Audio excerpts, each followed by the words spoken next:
మీ ఎలాంటి వ్యాపార ప్రకటనలకైనా వెంటనే మా ఛానల్ సంప్రదించండి. అందరికీ నమస్కారం. నేను శిరీష. ప్రస్తుతం మనతో పాటు ఉన్నారు ప్రముఖ ఆధ్యాత్మికవేత్త, జ్యోతిష్య పండితులు రామదాస్ శర్మ గారు. గురుగారితో మాట్లాడతాం. నమస్కారం గురుగారు. నమస్తే అమ్మా. గురుగారు, ఈ జూన్ మాసంలో విశేషంగా ద్వాదశ రాశిలో అయిన మొదటి రాశి మేష రాశి వారికి ఎలా ఉండబోతుందంటారు? ఎలాంటి జాగ్రత్తలు తీసుకొస్తే ఈ జూన్ మాసం కలిసి వస్తుందంటారు? ముఖ్యంగా ఈ మాసంలో మేషరాశి వారి యొక్క గ్రహ గోచారం కూడా ఎలా ఉంటుందంటారు? ఒకసారి తెలియజేయండి. మేషరాశి గురించి చెప్పే ముందు జూన్ మాసంలో మనకి గ్రహస్థితి గోచార స్థితి ఎట్లా ఉందో నేను వివరిస్తాను. ఇప్పుడు జూన్ 2వ తారీఖు మధ్యాహ్నం టైంలో బృహస్పతి మిథున రాశి నుంచి కర్కాటక రాశికి సంక్రమణం జరుగుతుంది. ఇది గోచార రీత్యా చాలా చాలా ముఖ్యమైన సంక్రమణం యాక్చువల్లీ. ఎందుకంటే గురువు ఉచ్చస్థితిలోకి వస్తాడు. అప్పటిదాకా ఒక మామూలు స్థితిలో ఉన్న బృహస్పతి ఇప్పుడు ఉచ్చస్థితిలోకి వస్తాడు. ఈ ఉచ్చస్థితిలోకి రావడంతో చాలా రాశుల వాళ్ళకి దశ దిశ తిరుగుతాయి అన్నమాట. అందుకని ఈ గోచారం చాలా చాలా ముఖ్యమైనది.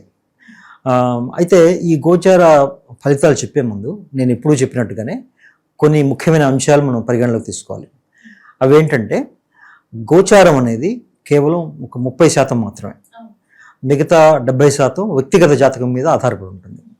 పైగా ఈ గోచారం చూసుకునేప్పుడు వాళ్ళ జన్మరాశి నుంచి ఈ బృహస్పతి కానీ వేరే గ్రహాలు కానీ ఏ మూర్తిత్వం ఏంటి, మూర్తిత్వం అంటే సువర్ణమూర్తి, రజితమూర్తి, తామ్రమూర్తి, లోహమూర్తి అనేది చూసుకోవాలి. చూసుకున్న తర్వాత వాళ్ళ వ్యక్తిగత జాతకంలో ఈ గ్రహాలు బృహస్పతి కానీ, శనీశ్వరుడు కానీ, రాహు కానీ, కేతు కానీ, అంటే ఎక్కువ కాలం ఒక రాశిలో ఉండే గ్రహాలు వాళ్ళ జన్మజాతకంలో ఎలా ఉన్నాయో చూసుకొని వీటన్నిటిని కలిపి అప్పుడు గోచార ఫలితాలు చెప్పనేది ఒక సాంప్రదాయం.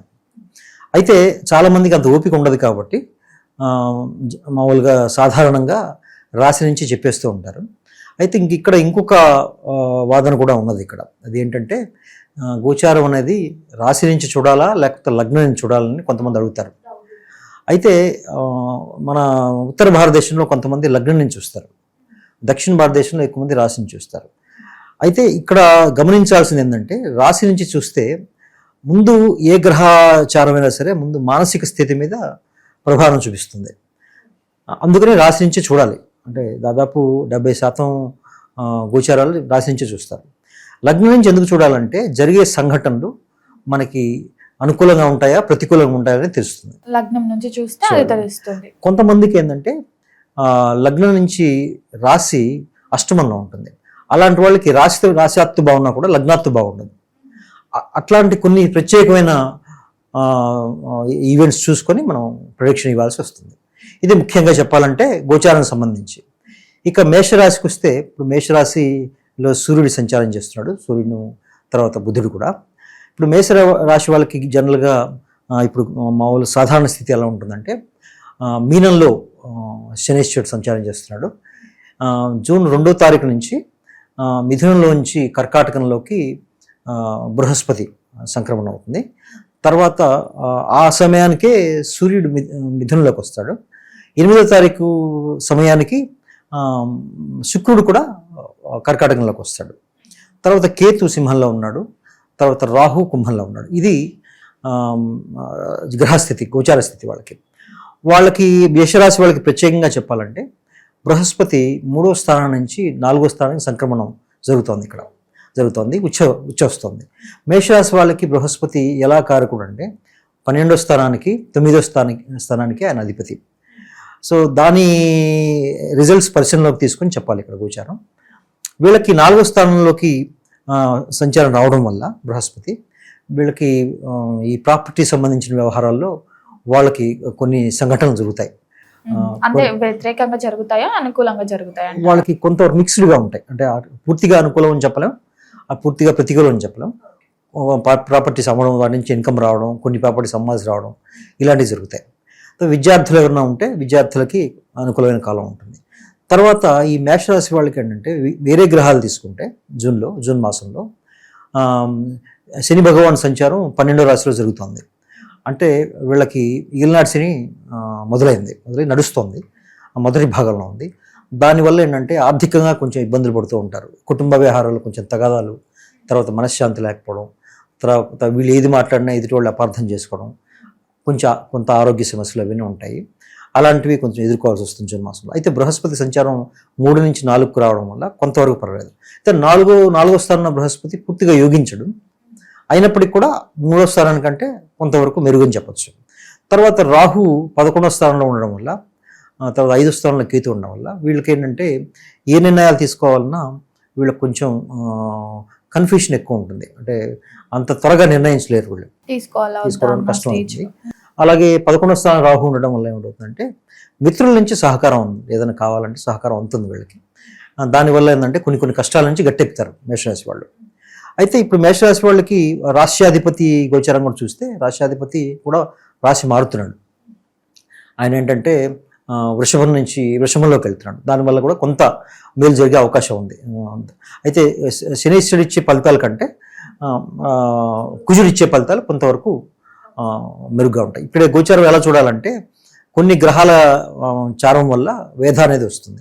వేధ అంటే ఈ ఎక్కువ కాలం ఉండే గ్రహాలు శనీశ్వరుడు, బృహస్పతి, వాటికి వేధ అనేది వస్తుంది. దానివల్ల వాటి ప్రభావం కొంత తగ్గుతుంది. ఇట్లా చూసుకోవాలి. అయితే ముఖ్యంగా గోచారం ఈ 4 గ్రహాల నుంచే చెప్తాం మనం. 4 గ్రహాలు రాశ్యాధిపతి. సో ఆ రకంగా చూస్తే మేషరాశి వారికి ఒక 60% బాగుంటుందని చెప్పాలి. మరి గురుగారు, విద్యార్థులకు ఎలా ఉంటుందంటారు? మళ్ళీ జూన్ మాసం కాలేజీలు స్టార్ట్ అని, స్కూల్స్ స్టార్ట్ అవుతూ ఉంటాయి కదా, మరి ఎలాంటి నిర్ణయాలు తీసుకుంటే బాగుంటుందంటారు విద్యార్థులకు అనుకూలంగా ఉంది. ఎందుకంటే 4వ స్థానంలోకి బృహస్పతి వస్తాడు, ఉచ్చ స్థానంలో ఉంటాడు కాబట్టి. పైగా మేషరాశి వాళ్ళకి 9వ స్థానాధిపతి, 12వ స్థానాధిపతి. వీళ్ళు దూర ప్రాంతాలకు ఎవరైనా చదువు కోసం వెళ్ళే అవకాశాలు కూడా ఉంటాయి. విదేశీ యోగం కూడా ఉందంటారా? విదేశీ యోగం కూడా ఉంది, వెళ్ళే అవకాశాలు ఉన్నాయి. ఎందుకంటే 4వ స్థానంలోకి గురువు రావడం, ఆయన 12వ స్థానానికి అధిపతి అవడం మేషరాశి వాళ్ళకి విదేశీ యోగం వచ్చే అవకాశం ఉంది, ప్రయత్నం చేసుకుంటే గట్టిగా. అయితే శని భగవాన్ సంచారం వల్ల కొన్ని అడ్డంకులు వస్తాయి. వాటికి పరిహారాలు చేసుకుంటే వాళ్ళు కొంచెం ముందుకు వెళ్ళే అవకాశం కూడా ఉంది. జూన్ 2కి గురు గ్రహ సంచారం జరుగుతూ ఉంది కదా, మరి ఈ మేషరాశి వారికి ఎలాంటి బెనిఫిట్స్ ఉంటాయి అంటారు? ఆ గురుగ్రహ సంచారం వల్ల ఎలాంటి లాభాలు వీళ్ళు పొందొచ్చు అంటారు? వీళ్ళకి ముఖ్యంగా ఏంటంటే మనశ్శాంతి మెరుగవుతుంది వీళ్ళకి అంత ముందులాగా మనశ్శాంతి. ఎందుకంటే 4వ స్థానాన్ని జాతకంలో సుఖస్థానం అంటారు. సుఖస్థానంలో ఎప్పుడైతే బృహస్పతి వస్తాడో కొంతవరకు మనశ్శాంతి మెరుగవుతుంది.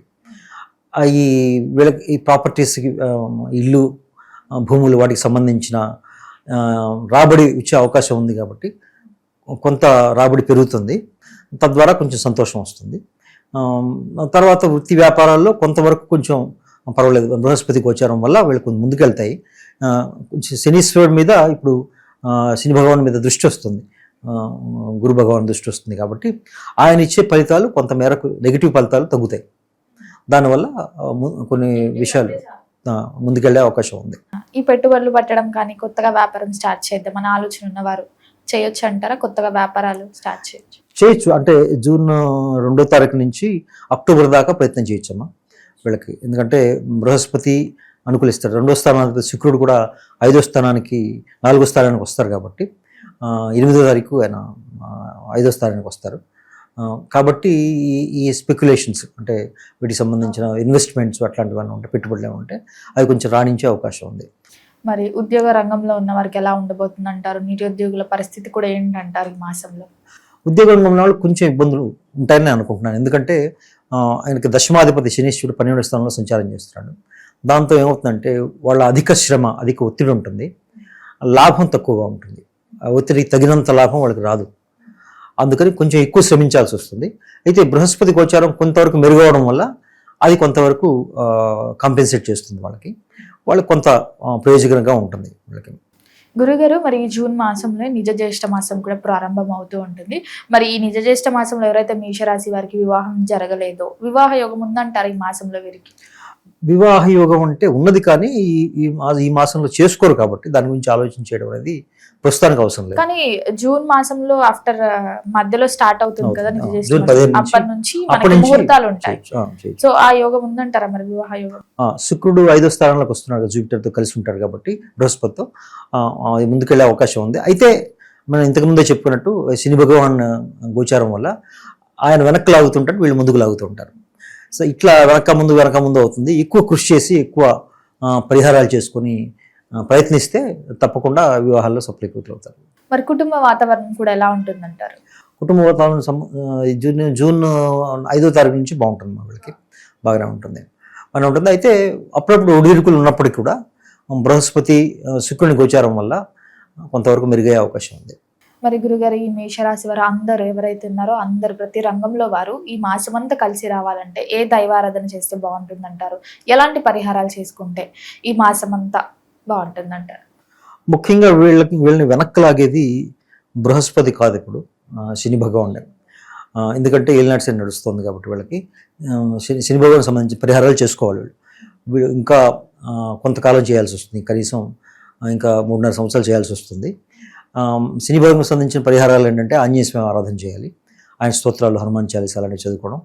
తర్వాత కనీసం నెలకు ఒకసారైనా శని భగవాన్ తైలాభిషేకం చేసుకోవడం, పరమేశ్వర ఆరాధన, అవి చేస్తే ఈ ఆర్థిక వ్యవహారాల్లో ఇట్లాంటి వాటిల్లో కుటుంబ వ్యవహారాల్లో కొంచెం ముందుకెళ్ళే అవకాశం ఉంది వీళ్ళకి. అయితే బృహస్పతి ఇచ్చే ఫలితాలు ఎలాగో ఉంటాయి వీళ్ళకి, రాబడి గురించి వాటి గురించి. అయితే వీళ్ళకి అదృష్టం ఏంటంటే బృహస్పతి దృష్టి శని భగవాన్ మీద ఉండడంతో ఆయన ఇచ్చే నెగిటివ్ ఫలితాలు తగ్గుతాయి. ఇప్పుడు ఈనాటి శని సంబంధించిన నెగిటివ్ ఫలితాలు కూడా తగ్గుతాయి కాబట్టి కొంత మేరకు ఈ పరిహారాలు, శని భగవాన్ పరిహారాలు చేసుకుంటే వాళ్ళకి బాగుంటుందని చెప్పొచ్చు. గురుగారు, మొత్తం మీద జూన్ మాసంలో మేషరాశి వారికి ఎలా ఉంది, ఎలాంటి జాగ్రత్తలు తీసుకోవాలో తెలియజేసేందుకు ధన్యవాదాలు.